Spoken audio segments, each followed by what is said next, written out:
दोस्तों ये कहानी है सब इंस्पेक्टर दर्शन की, जिसने हाल ही में पुलिस में ज्वाइनिंग की है। इसी दौरान इलेक्शन का माहौल चल रहा होता है और पूरे शहर में सबसे बड़े गुंडे कनगू की दहशत फैली होती है। अब इसी इलेक्शन के दिनों में पुलिस स्टेशन में रखी हुई वीआईपी और नेताओं की गन लॉकर से कहीं गायब हो जाती है। फिर बड़े बड़े अपराध होने लगते हैं, हत्याएं होने लगती है, जिससे कि पुलिस बहुत ज्यादा परेशान हो जाती है, क्योंकि उनके रहते ही पुलिस स्टेशन से वो गन गायब हो गई थी। अब ये सब कुछ कौन कर रहा है, गुनहगारों को कौन मार रहा है, इसके पीछे असली वजह क्या है? क्या हमारा हीरो इंस्पेक्टर दर्शन असली कातिल को पकड़ पाएगा, या फिर इस फिल्म की कहानी कुछ और ही ट्विस्ट बताती है? यही देखेंगे हम आज की क्राइम थ्रिलर कहानी में, जिसका नाम है सरेंडर। दोस्तों ये मूवी हाल ही में 2025 में रिलीज हुई है, जिसे IMDb पर मिले हैं 7.6 आउट ऑफ 10। तो इसलिए आपको ये क्राइम की मूवी जरूर पसंद आएगी, तो वीडियो को एंड तक जरूर देखना। अगर आप हमारे चैनल पर नए आए हो तो वीडियो को लाइक और चैनल को सब्सक्राइब करके हमें सपोर्ट जरूर करें। चलिए शुरू करते हैं आज की कहानी। दोस्तों कहानी की शुरुआत होती है चेन्नई शहर से, जहां पर हम एक बहुत बड़े कुख्यात गुंडे को देखते हैं, जिसका नाम होता है कनगू। उसके साथ उसके दो भाई काम करते हैं, मूर्ति और दिल्ली। और यहाँ पर हमें पता चलता है कि ये शहर के बहुत बड़े और खतरनाक गुंडे लोग हैं, जिनसे पूरा शहर कंट्रोल होता है। मारपीट करना, हफ्ता वसूलना, स्मगलिंग, मर्डर, इस तरह के कई सारे धंधे ये लोग चला रहे थे। जो भी उनके आड़े आता वो उसे जान से मार देते, जिस वजह से कोई भी उनका विरोध करने की हिम्मत नहीं करता। और अब इसी दहशत की वजह से कनगू और उसकी गैंग से लोग डरते थे। अब इसी दौरान हम एक पॉलिटिकल पार्टी को देखते हैं। पार्टी का नेता कनगू को एक डील देता है, जिसमें कि वो उसे 10 करोड़ रुपए देता है और कहता है कि अब आगे इलेक्शन आने वाले हैं, तुम ये पैसे लो और लोगों में बांट दो, या फिर जो चाहे वो करो। मैं बस इतना चाहता हूँ कि मुझे लोगों के वोट मिलने चाहिए। अगर मैं जीत गया तो अगले इलेक्शन में तुम्हें भी कॉर्पोरेट का टिकट दिला दूंगा, जिससे कि तुम्हारा पावर और बढ़ जाएगा। तो अब इससे हमें पता चलता है कि ये गुंडा कनगू इसी तरह के भी काम करता है। अब उसके अगले दिन हम देखते हैं कनगू पैसे की पूरी जिम्मेदारी वर्गीस नाम के अपने बंदे को सौंप देता है और उसे ये सारे पैसे अलग अलग एरिया में बांटने के लिए कहता है। तो हम देखते हैं कि वर्गीस तुरंत अपने लोगों को काम पर लगाकर वो उन सारे पैसों को गिनकर अलग अलग बैग में पैक करके उन्हें अलग अलग जगहों पर भेजने लगता है। इस तरह से एम्बुलेंस का इस्तेमाल करते हुए ये लोग पूरे स्टेट में पैसे भेज देते हैं। अब इसी दौरान हम पुलिस को भी देखते हैं, जो अपना पेट्रोलिंग का काम कर रहे होते हैं। तो इसी चीज को ध्यान में रखते हुए ये लोग पकड़े नहीं जाए, इसलिए वर्गीस एक जगह पर ऑफिसर विलियमसन को मिलने के लिए बुलाता है। अब दरअसल दोस्तों ये ऑफिसर विलियमसन इन लोगों के साथ ही मिला हुआ था, जो इन गुंडों के ऐसे कामों में उनकी मदद करता था, क्योंकि उसे भी इस काम में कमीशन मिल रहा था। अब यहाँ पर उसे वर्गीस कहता है कि फिलहाल पुलिस की चेकिंग बहुत ज्यादा बढ़ गई है और मेरे पास कनगू भाई के बहुत सारे पैसे हैं। अभी कुछ समय के लिए तुम ये पैसे अपने पास रखो, कल सुबह आकर मैं पैसे ले जाऊंगा, वरना कहीं आज मुझे पुलिस पकड़ ना ले। जिस पर विलियमसन भी उसे ठीक ऐसा कहता है। तो वर्गीस उसे पैसों से भरा हुआ बैग देकर वहां से चला जाता है। अब यहाँ पर हम विलियमसन को देखते हैं, जो पैसे लेकर अपने घर की तरफ जा रहा होता है। उस दौरान बहुत ही तेजी से बारिश हो रही थी और अचानक ही उसकी गाड़ी का खतरनाक तरीके से एक्सीडेंट हो जाता है। उसकी जीप पलट जाती है और ये सीन यहीं पर कट हो जाता है। तो दोस्तों वही दूसरी तरफ हमें उसी इलाके के पुलिस स्टेशन को दिखाया जाता है, जहां पर हम हमारे कहानी के हीरो सब इंस्पेक्टर दर्शन को देखते हैं। वह आज के दिन ज्वाइन हुआ था, लेकिन अब यहाँ पर हम पुलिस स्टेशन में देखते हैं सभी ऑफिसर एक महिला को पकड़ने के हड़बड़ी में जुटे होते हैं। दरअसल यहाँ पर बात ये थी कि एक महिला ने इंटरव्यू के दौरान MLA के ऊपर चप्पल मारकर वो वहां से भाग गई थी। तो इसलिए वो MLA को गुस्सा कर उसने उस महिला को पकड़ने का ऑर्डर दिया था। इसलिए पुलिस वाले जल्द से जल्द उस महिला को ढूंढ रहे थे। अब इसी पुलिस स्टेशन में सुनीता नाम की एक सीनियर पुलिस लेडी ऑफिसर काम कर रही होती है और नाइट ड्यूटी पर वो अपनी टीम के साथ जा रही थी। तभी हम यहाँ पर उनके साथ ऑफिसर दर्शन को भी देखते हैं। अब ये लोग यहाँ से गुजर रहे होते हैं तो चाय पीने के लिए एक ठेले पर रुकते हैं। इतने में ही सुनीता को एक कॉल आता है और MLA की जिस महिला ने इंसल्ट की थी उसे पकड़ने के लिए उसके ऊपर प्रेशर बढ़ने लगता है। अब तभी उस ठेले पर एक महिला किसी बंदे से झगड़ रही थी। अब सुनीता उस महिला को देखती है और कुछ नहीं कहती, बस वो उस महिला के बच्चे को अपने साथ ले जाने लगती है। अब अपने बेटे को ले जाता हुआ देखकर वो महिला बहुत ज्यादा परेशान हो जाती है और अब यहाँ पर पुलिस उस महिला को भी पकड़कर अपने साथ ले जाती है। दरअसल ये सब कुछ देखकर थोड़ा हैरान हो जाता है। लेडी ऑफिसर सुनीता ऐसा क्यों कर रही है ये उसे समझ नहीं आ रहा था और अब ये सीन यहीं पर कट हो जाता है। अब दोस्तों यहाँ इस तरफ हम पुलिस स्टेशन में शहर के एक बहुत बड़े VIP मंसूर को देखते हैं, जो अपनी गन पुलिस स्टेशन में सबमिट करने के लिए आया होता है। दरअसल दोस्तों कुछ ही दिनों में इलेक्शन शुरू होने वाला था और सभी नेता और VIPs को गन सबमिट करनी थी। अब यहाँ पर मंसूर अपनी गन स्वामी नाम के कांस्टेबल के पास सबमिट करता है, लेकिन वो उसे कहता है कि इलेक्शन खत्म होने के बाद तुरंत ही मुझे मेरी गन वापस चाहिए, क्योंकि फिलहाल मेरे दुश्मन बहुत ज्यादा बढ़ चुके हैं और वो इसी मौके की फिराक में है। इसलिए मुझे खुद की रक्षा करने के लिए इस गन की जरूरत पड़ेगी। चाहे तो मैं इस मामले के बारे में सीनियर पुलिस ऑफिसर से बात कर लूंगा। ऐसा कहकर वो वहां से चला जाता है। अब दोस्तों, उसके अगले दिन हम पुलिस स्टेशन में उस महिला को देखते हैं जिसे ऑफिसर सुनीता पकड़कर लेकर आई थी। उस महिला को देखकर इंस्पेक्टर सुनीता से पूछता है कि ये महिला कौन है। तो सुनीता बताती है कि सर, ये वही महिला है जिसने एमएलए के ऊपर चप्पल फेंक कर मारी थी। मैंने इसे पकड़ लिया है। लेकिन दोस्तों, अब ये बात सुनकर इंस्पेक्टर उसे डांटने लगता है। दरअसल बात ये थी कि सब इंस्पेक्टर दर्शन ने अपने ऑफिसर को पहले ही कॉल करके बता दिया था कि सुनीता ने किस तरह से परेशान होकर एक मासूम महिला को पकड़ लिया है, ताकि उसके सर से इस केस को सॉल्व करने की परेशानी खत्म हो जाए। अब इंस्पेक्टर को सच्चाई पता चलने की वजह से वो सुनीता से कहता है कि ये केस क्लोज करने के लिए तुम किसी भी बेगुनाह को पकड़कर ऐसे फंसा नहीं सकती। तुम्हें उस असली महिला को ही पकड़ना होगा जिसने एमएलए के ऊपर चप्पल मारी थी। और अगर तुमसे काम नहीं हो रहा तो मुझे बताओ, लेकिन ऐसी गलती दोबारा मत करना, वरना मैं तुम्हें सस्पेंड कर दूंगा। अब उसके बाद इंस्पेक्टर उस महिला और बच्चे को पुलिस स्टेशन से भेज देता है। फिर यहाँ पर हम सुनीता को देखते हैं जो अपने केबिन में बहुत ज्यादा फ्रस्ट्रेट हो रही थी, क्योंकि इंस्पेक्टर ने उसे सबके सामने डांट दिया था, जिससे उसे लगने लगता है कि अब उसका बहुत बड़ा अपमान हो चुका है। लेकिन वो तो अपने सीनियर को कुछ नहीं कह सकती थी। इतने में वहाँ पर कांस्टेबल स्वामी आता है और उसे बताता है कि मैडम, मंसूर नाम का एक वीआईपी आया था जो इलेक्शन के चलते अपनी गन सबमिट करके चला गया है। इसे हमें सही से रखना होगा। तब ऑफिसर सुनीता तो पहले से ही परेशान थी और अब वो कांस्टेबल स्वामी पर भड़कने लगती है, अपना गुस्सा उस पर निकालने लगती है। ये देखकर कांस्टेबल थोड़ा घबरा जाता है और हड़बड़ाहट में वो उस गन को टेबल पर रखकर वहां से चला जाता है। अब इसी दौरान हम पुलिस स्टेशन के बाहर एक आदमी को देखते हैं जो पानी पीने के लिए पुलिस स्टेशन में आता है। धीरे धीरे वो एक खिड़की के पास पहुंचता है और तभी उससे अंदर एक गन दिखाई देती है। खिड़की के अंदर हाथ डालकर वो उस गन को लेने की कोशिश कर रहा था, लेकिन इतने में वहां पर एक ऑफिसर आता है। वो उसे देखकर पूछता है कि तुम कौन हो और यहाँ पर क्या कर रहे हो। वो आदमी कहता है कि कुछ नहीं सर, मैं तो बस यहाँ पर पानी पीने के लिए आया था। तो ठीक ऐसा कहकर वो ऑफिसर उसे वहां से पानी पीकर जाने के लिए कहता है। अब उसके अगले सीन में हम कनगो और उसके आदमियों को देखते हैं जो कि हॉस्पिटल में ऑफिसर विलियमसन से मिलने के लिए आते हैं। ये वही ऑफिसर होता है जो उस रात पैसे लेकर अपने जीप से जा रहा था और उसका एक्सीडेंट हो गया था। कनगो से पूछता है कि असल में उस रात क्या हुआ था। तो विलियमसन उसे बताता है कि उस रात मैं पैसे लेकर जा रहा था तो अचानक कि मेरा एक्सीडेंट हो गया, जिससे कि चोट लगने की वजह से मैं बेहोश हो गया था। जब मुझे होश आया तो सारे पैसे वहां से कहीं गायब थे। अब वो पैसे कौन ले गया मुझे कुछ नहीं पता, लेकिन आप फिक्र मत कीजिए, मैं आपके सारे पैसे ढूंढकर लौटा दूंगा। तो अब ये सारी बातें सुनने के बाद कनगो से कहता है कि मुझे मेरे पैसे जल्द से जल्द चाहिए। अगर तुमने मेरे पैसे नहीं लौटाए तो तुम्हारी फैमिली खतरे में पड़ जाएगी, इस बात का ध्यान रखना। अब ये लोग यहाँ पर बात कर रहे होते हैं, तभी अचानक किसी दूसरे गैंग के लोग हॉस्पिटल में आकर इन लोगों पर हमला करने लगते हैं। तो यहाँ पर बहुत ही जबरदस्त फाइट शुरू हो जाती है, लेकिन किसी तरह से कनगू के लोग उस दूसरे गैंग के लोगों को मारकर उनके बहुत सारे लोगों को खत्म कर देते हैं और खुद की जान बचाने के लिए तुरंत ही वहां से भाग जाते हैं। अब उसके अगले दिन हम देखते हैं एक नेता अपने कुछ लोगों के साथ चेन्नई में आता है और दरअसल ये लोग यहाँ पर गन खरीदने के काम से आए हुए थे। अब रात को हम देखते हैं एक जगह पर पुलिस गाड़ियों को चेक कर रही थी, तो उसी रास्ते से दिल्ली और उसका एक फ्रेंड जा रहे होते हैं। अब ये लोग नशे में होते हैं, इसलिए पुलिस उन्हें रोक लेती है। यहाँ पर कांस्टेबल स्वामी होता है। अब गाड़ी रोकने की वजह से दिल्ली कांस्टेबल के साथ झगड़ा करने लगता है। कहता है कि तुम जानते नहीं हो मेरा भाई कौन है, इस तरह से उसे धमकाता है। तो इसलिए अब कांस्टेबल स्वामी उसके बाइक की चाबी ही ले लेता है। ये देखकर दिल्ली को बहुत ज्यादा गुस्सा आ जाता है। वो तुरंत ही अपने भाई कनगू को कॉल करता है और वहां के एक ऑफिसर से बात करने के लिए कहता है। अब कनगू से फोन पर बात करने पर वो ऑफिसर डर जाता है और उसे माफी मांगकर दिल्ली को वहां से छोड़ देता है। अब उसी जगह पर ड्यूटी कर रहे हम दर्शन को भी देखते हैं और उसे ये सब कुछ देखकर गुस्सा आ रहा था कि पुलिस होने के बावजूद भी उन लोगों को, ऐसे गुंडे भाई लोगों को उनकी गलती होने की वजह से भी छोड़ना पड़ रहा है। खैर, अब उसके अगले दिन हम देखते हैं पुलिस स्टेशन में ऑफिसर लॉकर में गन चेकिंग कर रहे होते हैं। तो तभी कांस्टेबल स्वामी देखता है तो मंसूर के लॉकर में उसकी गन मौजूद नहीं है। ये देखकर वो टेंशन में आ जाता है। उस गन को तुरंत ही इधर उधर ढूंढने लगता है, लेकिन वो गन उसे कहीं पर भी नहीं मिलती। अब वो बहुत ज्यादा परेशान हो जाता है, इसलिए ये बात इंस्पेक्टर को जाकर बताता है। ये जानकर इंस्पेक्टर उसे डांटने लगता है। कहता है कि तुम इतने लापरवाह कैसे हो सकते हो? अगर वो गन किसी गलत हाथों में पड़ गई तो बहुत बड़ा अनर्थ हो जाएगा, और अगर ये बात कमिश्नर को पता चल गई तो हमें भी जेल जाने की नौबत आ जाएगी। लेकिन अब हम कुछ नहीं कर सकते। शायद मुझे ये बात कमिश्नर को बता देनी चाहिए, क्योंकि ये बहुत बड़ा मैटर है।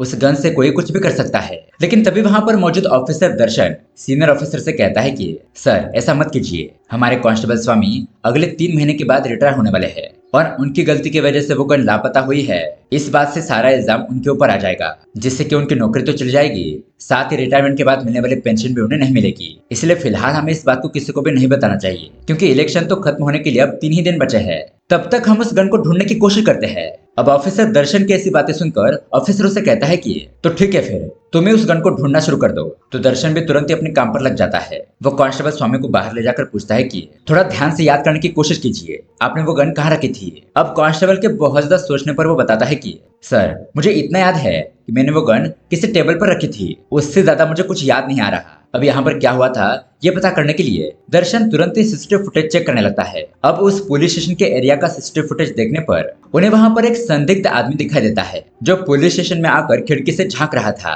अब वहाँ आसपास पूछने पर पता चलता है कि वो आदमी एक ट्रक ड्राइवर है। तो पुलिस उसकी फोटो निकालकर तुरंत ही उसे ढूंढने में लग जाती है। अब इसी दौरान दोस्तों हमें एक और बात पता चलती है। दरअसल जब उस रात दिल्ली नशे में जा रहा था तो कांस्टेबल स्वामी ने उसे रोका था। तो पुलिस ने कनगू भाई से फोन पर बात करके दिल्ली को वहां से जाने की परमिशन दे दी थी, लेकिन दिल्ली तो वहां से जाते वक्त उन पुलिस वालों को चिढ़ाने के लिए कांस्टेबल स्वामी का वॉकी टॉकी और उसके बाइक की चाबी लेकर भाग गया था। तो इसलिए कांस्टेबल स्वामी अपनी गाड़ी की चाबी और वॉकी टॉकी लेने के लिए दिल्ली के पास जाता है। लेकिन अब कांस्टेबल स्वामी को यहाँ पर देखकर कनगू को उसके ऊपर बहुत ज्यादा गुस्सा आता है कि एक मामूली से कांस्टेबल ने मेरे भाई को कैसे रोका। इसी गुस्से की वजह से वो उसके कपड़े उतार कर उसे जलील करने लगता है।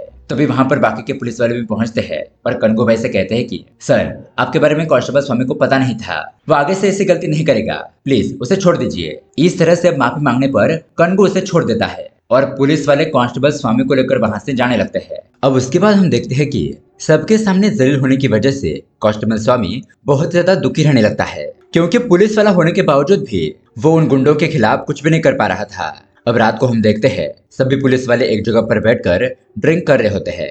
तो यहाँ पर कांस्टेबल स्वामी अपना दुख सब लोगों को बताने लगता है। शराब की नशे में रोता भी है और कहता है कि हम यहाँ पर पब्लिक की रक्षा करने के लिए है, लेकिन हमारे हाथ में ही कुछ नहीं है, हम तो गुंडों के खिलाफ भी एक्शन नहीं ले सकते। इसका सीधा सीधा मतलब यही है कि हमारे पुलिस होने के बावजूद भी इसका कोई फायदा नहीं। इस तरह से वो बहुत ज्यादा बड़बड़ाने लगता है और बहुत ज्यादा ड्रिंक करने की वजह से गुस्से में सब लोगों को सुनाकर चला जाता है। लेकिन अब दोस्तों ये सारी बातें सुनने के बाद ऑफिसर दर्शन का खून खोलने लगता है, क्योंकि कांस्टेबल स्वामी ने तो सच ही कहा था।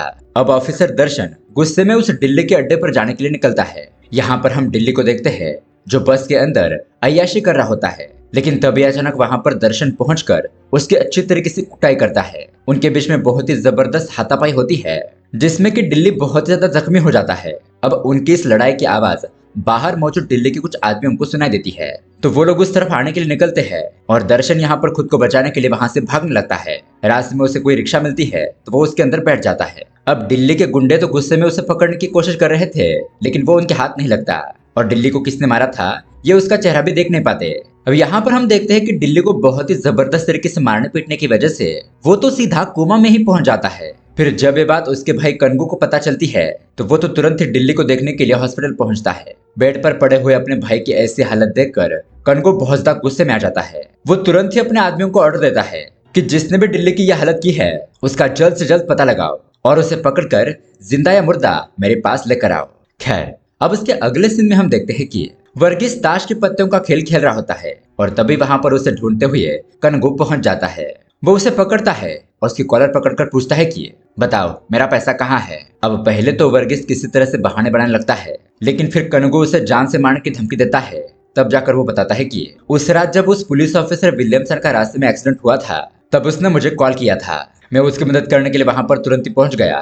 तो उस ऑफिसर विलियमसन ने मुझे कहा कि ये सारे पैसे मेरे घर पर रख दो, कल हम इन पैसों को आपस में बांट देंगे और मेरा एक्सीडेंट करके कोई पैसे चुरा कर भाग गया है ऐसा हम कहेंगे, जिससे कि हम पर कोई शक नहीं करेगा और ये सारे पैसे हम दोनों हमारे पास रख सकते हैं। इस तरह से इन दोनों का प्लान था।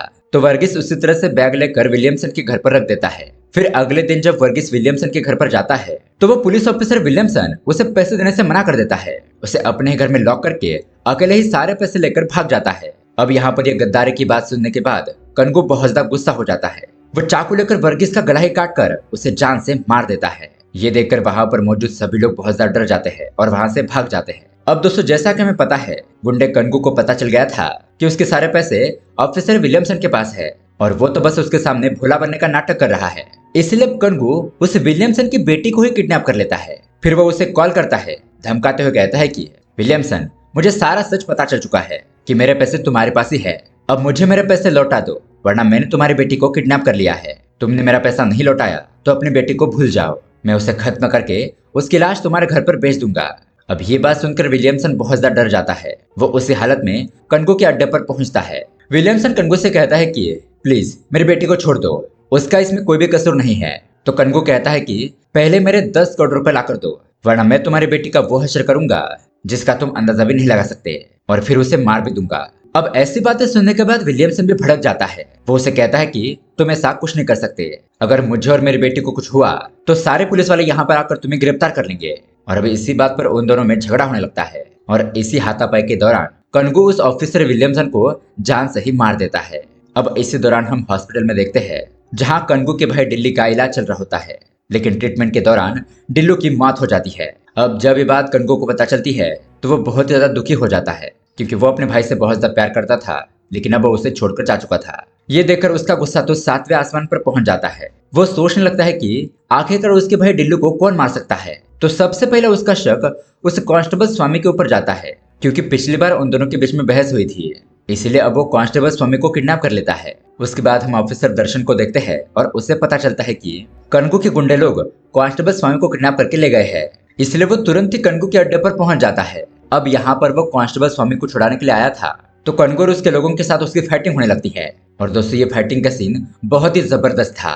अब इस हाथापाई में दर्शन कनगू को बहुत ही जबरदस्त तरीके से पीटता है, जिसमें कनगू बहुत ही बुरी तरीके से जख्मी हो जाता है, और उसके सर पर चोट आने की वजह से वो वहीं पर बेहोश हो जाता है। फिर ऑफिसर दर्शन विलियमसन की बेटी और कांस्टेबल स्वामी को लेकर तुरंत ही हॉस्पिटल पहुंच जाता है, क्योंकि कांस्टेबल स्वामी की हालत बिगड़ गई थी। अब उसके अगले दिन हम उस ट्रक ड्राइवर को देखते हैं, जो उस दिन पुलिस स्टेशन के अंदर खिड़की से झांक रहा था। अब एक कांस्टेबल रास्ते पर अपनी ड्यूटी कर रहा होता है, तो वो उस ट्रक ड्राइवर को पहचान लेता है। वो ड्राइवर एक बहुत बड़ा ट्रक लेकर कहीं जा रहा होता है। अब ये खबर पुलिस को बताने पर वो तुरंत ही उसे पकड़ लेते हैं और थाने ले आते हैं। फिर उसे बहुत ज्यादा मारा पीटा जाता है।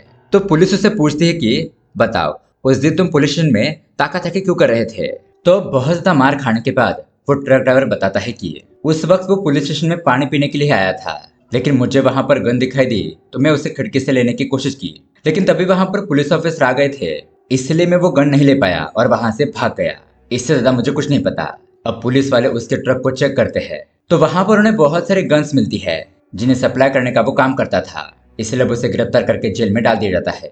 लेकिन दोस्तों यहाँ पर सोचने वाली बात ये थी कि उस मंसूर की गन अभी तक नहीं मिली थी, तो फिर वो गन कहाँ चली गई? अब यहाँ पर हम सीनियर ऑफिसर को देखते हैं, जो दर्शन को कॉल करके अपने पास बुलाता है। तो कांस्टेबल और ऑफिसर दर्शन वहां पर आकर उसे बताते हैं कि सर, हमने उस ट्रक ड्राइवर को पकड़ लिया है, हमें उसके पास से बहुत सारी गन मिली है, लेकिन उस मंसूर की गन अभी तक हमें नहीं मिली। तो यहाँ पर एक बहुत ही शॉकिंग बात सामने आती है, और वो सीनियर ऑफिसर उसके सामने मंसूर की गन रख देता है। अब ये देखकर ऑफिसर दर्शन और कांस्टेबल स्वामी तो शॉक रह जाते हैं कि ये गन कहाँ से मिली। तो दोस्तों अब यहाँ पर आता है बहुत बड़ा ट्विस्ट। सीनियर ऑफिसर वहां पर उस महिला को और उसके बच्चे को बुलाता है, जिससे पिछली बार सुनीता ने बेवजह ही पकड़ लिया था, और अब यहाँ पर सुनीता भी मौजूद होती है।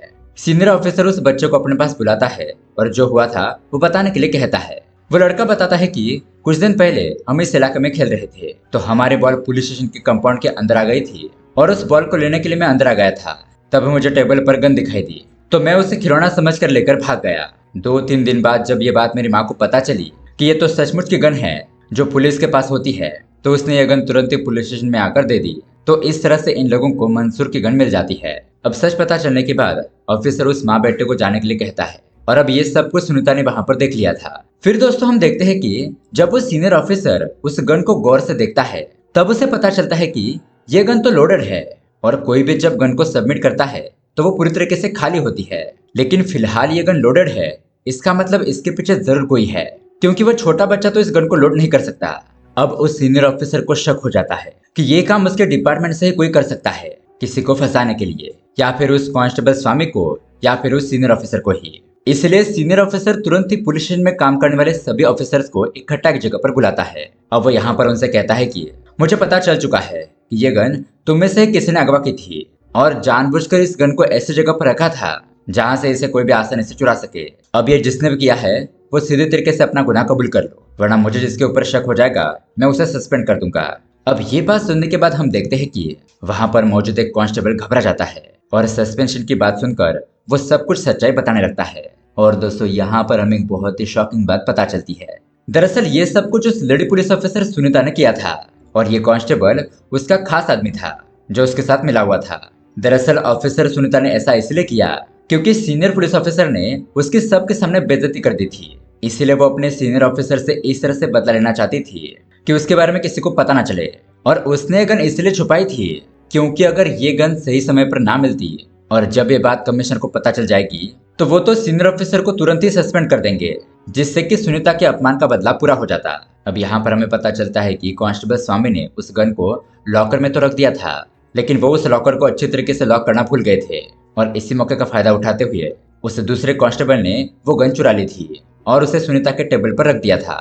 फिर जैसा कि हमें पता है उस टेबल से वो बच्चा लेकर भाग गया था। अब यहाँ पर सारा मामला क्लियर हो जाता है कि कांस्टेबल स्वामी की इसमें कोई भी गलती नहीं थी। अब यहाँ पर सीनियर ऑफिसर को यह बात पता चलने के बाद उसे बहुत ज्यादा गुस्सा आता है और वो सुनीता और उस कांस्टेबल को सस्पेंड करने के लिए जा ही रहा था। लेकिन कांस्टेबल स्वामी कहता है कि सर प्लीज एक बार आप इन लोगों को माफ कर दीजिए, गलती सबसे होती है, इस बार इन लोगों को छोड़ दीजिए। तो उसकी बात मानकर सीनियर ऑफिसर उन लोगों को सस्पेंड नहीं करता। अब दोस्तों यहाँ दूसरी तरफ हम देखते हैं कि जो लोग इस शहर में गन खरीदने के लिए आए थे, दरअसल दोस्तों उन लोगों ने ही गुंडे कनगू के सारे पैसे चुरा लिए थे और ये लोग उस ऑफिसर विलियमसन के साथ जुड़े हुए थे। इस तरह से वो लोग पैसे टायर में भरकर चुराते हैं और वहां से भाग जाते हैं। अब कहानी के एंडिंग में हम देखते हैं कि कांस्टेबल स्वामी सब इंस्पेक्टर दर्शन को थैंक यू कहता है क्योंकि स्वामी के ऊपर जो इल्जाम लगे थे उसे गलत साबित करने के लिए ऑफिसर दर्शन ने उसकी मदद की थी। और दोस्तों इस तरह से ये कहानी यहीं पर एंड हो जाती है। तो दोस्तों ये कहानी आपको कैसी लगी हमें कमेंट करके जरूर बताइएगा। साथ ही ऐसे ही अमेजिंग मूवी देखने के लिए हमारे चैनल को सब्सक्राइब जरूर कीजिए। मिलते हैं अगली वीडियो में। Thanks for watching.